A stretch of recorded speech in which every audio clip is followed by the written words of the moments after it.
Afrique, mon Afrique. Et surtout, Afrique francophone. Pourquoi?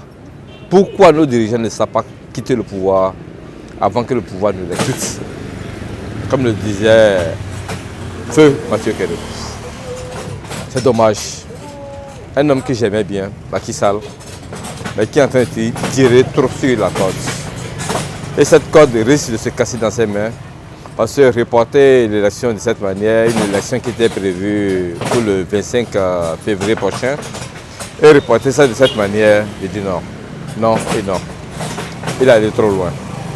Et je crois que si l'opposant charismatique qui était connu est en prison, et le peuple s'est calmé, et cet opposant a choisi un candidat pour qu'on puisse voter pour lui et qu'il ose aller sur ce terrain, je crois qu'il risque de tirer les conséquences et le pays assez cher.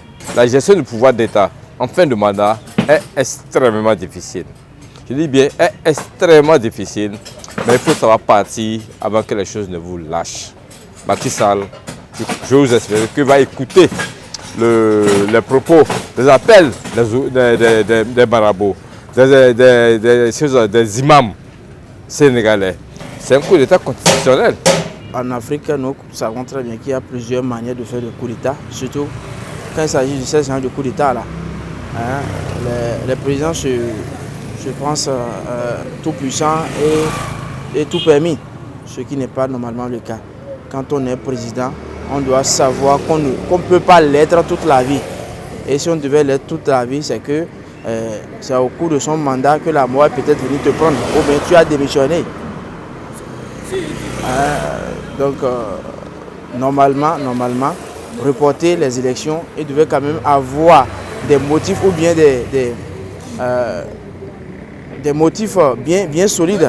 Mais de là, par rapport à ce que le président Macky Sall a raconté, comme quoi les événements qui sont venus entacher le processus de dépôt de candidature. Quel entachement? Quel entachement? Il a plutôt joué son jeu. Tout simplement, le jeu le plus important de ce processus, c'est l'élimination ou l'éligibilité de Ousmane Sonko, qui est le principal opposant. Il n'avait pas besoin, il pouvait toutefois laisser les choses venir. Et c'est que même s'il aimerait être encore là au second mandat, il n'avait pas besoin d'annuler cela. Il suffit juste qu'il fasse une bonne politique, que le peuple le reprenne encore à nouveau. Donc stopper, empêcher tout un programme qui avait déjà été fait depuis juste pour des raisons qui ne sont pas forcément valables, c'est pas bien en fait, c'est pas bien. Ça dessine l'image du genre, tout comme si c'était du genre un prétexte pour pouvoir écarter l'opposition. Mais moi je pense qu'il n'avait pas besoin de faire comme ça. Compte tenu de ce qui s'est passé au Sénégal concernant le report des élections, vraiment ce n'est pas du tout bon, car il faut tenir compte de ce que la constitution du pays dit. Et ce n'est pas à la dernière minute qu'il faut changer ou bien reporter la date.